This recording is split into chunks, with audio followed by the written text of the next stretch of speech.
स्वदेश परिक्रमा में आपका स्वागत है। आइए इस सप्ताह की खबरें जानें आपके नजरिए से, आपके दृष्टिकोण से। खबरें जो आपकी जरूरत है, जो आपके काम आए, जो आपको आगे ले जाएं। इस सप्ताह की 4 खबरें जो आपको जानना चाहिए। जानेंगे तो मानेंगे।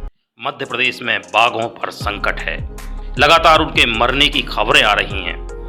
बांधवगढ़ के टाइगर रिजर्व में शुक्रवार को एक बाघ का शव मिला तो एक तेंदुए का।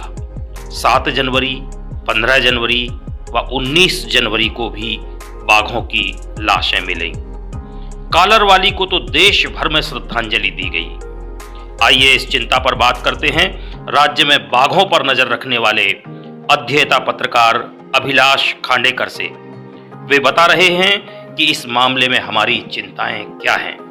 पिछले दिनों जो मध्य प्रदेश में बाघों की मृत्यु की खबरें आ रही हैं, उससे मैं निश्चित रूप से मैं और अन्य वन्य प्राणी प्रेमी भी काफ़ी दुखी हैं।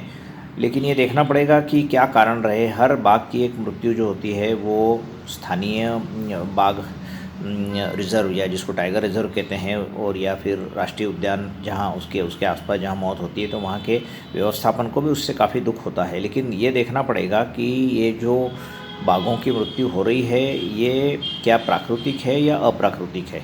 प्राकृतिक होगी, जैसा पिछले दिनों कालरवाली की मौत हुई थी पेंच में और पूरे देश भर में उसको श्रद्धांजलि दी गई। लोग काफ़ी दुखी हुए। 18-19 साल की वो जो बाघिन थी, उसने कई बच्चे दिए थे और उसका एक अपना ब्रांड बन गया था। उसकी एक मृत्यु नैसर्गिक रूप से, प्राकृतिक रूप से हुई थी। लेकिन यदि अवैध तरीके से शिकार, मतलब जो लगातार मध्य प्रदेश में और उसके आसपास के राज्यों में भी बाघों का हो रहा है, यदि वो नहीं रुक पाता है तो निश्चित रूप से ये चिंता का विषय है। न सिर्फ मुख्यमंत्री, न सिर्फ वन मंत्री, सभी लोगों को इसकी तरफ ध्यान देना पड़ेगा।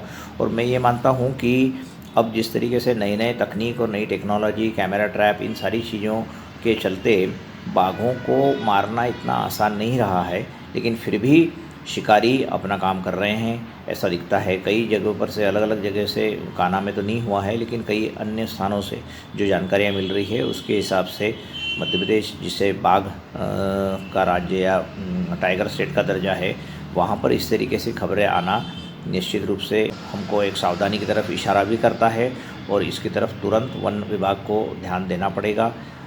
जो मेरा अनुभव है वो ये बोलता है कि बाघों के अवैध शिकार करने में जो लिप्त लोग हैं उनकी तरफ स्थानीय पुलिस प्रशासन ज़्यादा ध्यान नहीं देता है और वन विभाग को ही अपने अकेले के दम पर इन सारे अपराधों को रोकने की कार्रवाई करना पड़ती है। लेकिन साथ में यदि पुलिस प्रशासन और जिला प्रशासन भी मदद करता है और जन जागरण का काम यदि जिलों में होता है तो निश्चित रूप से अवैध शिकारियों पर शिकंजा कसा जा सकता है और उन पर कब्जा किया जा सकता है। धन्यवाद।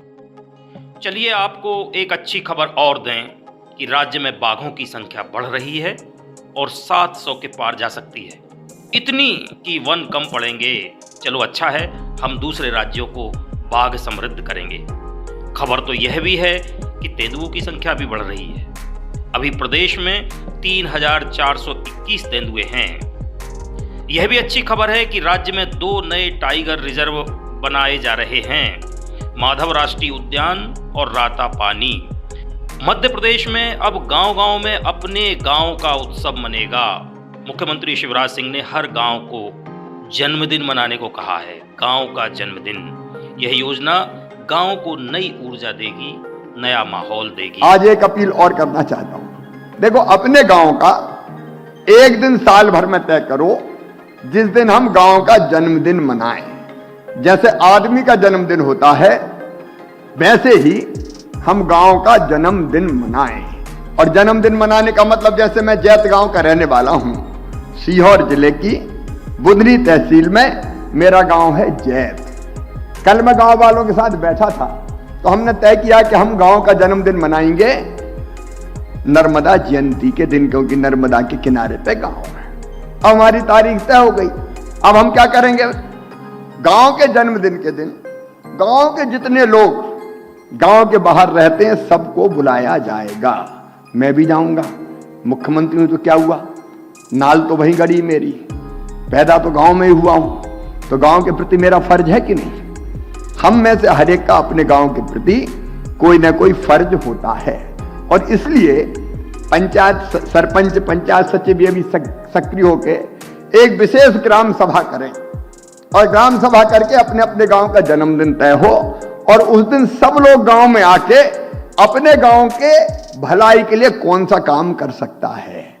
कोई अच्छा अफसर होगा, कोई बिजनेसमैन होगा, कोई राजनीति में होगा, कहीं ना कहीं तो होंगे। तो गांव भी मिलकर तय करेगा कि हमारा गांव आगे कैसे बढ़ेगा, उसमें सरकार की योजनाओं का लाभ कैसे मिले, सरकार की योजनाओं के साथ साथ हम मिलकर अपना योगदान कैसे दे सकते हैं, वो भी हम तय करें। मुख्यमंत्री ने पीएम आवास ग्रामीण योजना के 3.5 लाख लोगों को आवास दिए।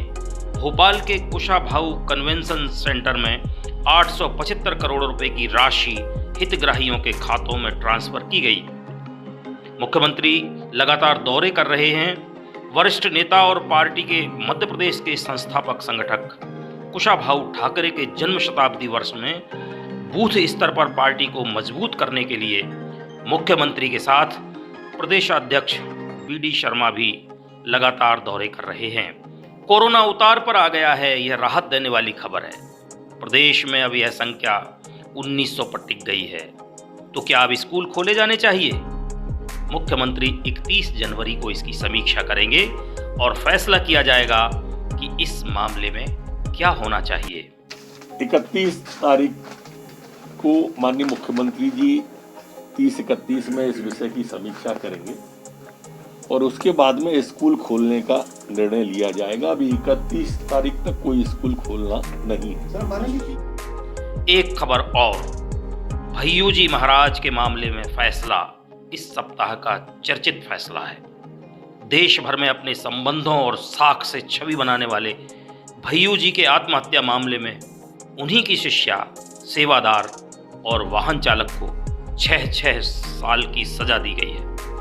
इंदौर की जिला अदालत के इस फैसले ने साबित किया है कि उनके अपने ही उनके खिलाफ साजिश रच रहे थे। भैयू जी ने 12 जून 2018 को आत्महत्या कर ली थी।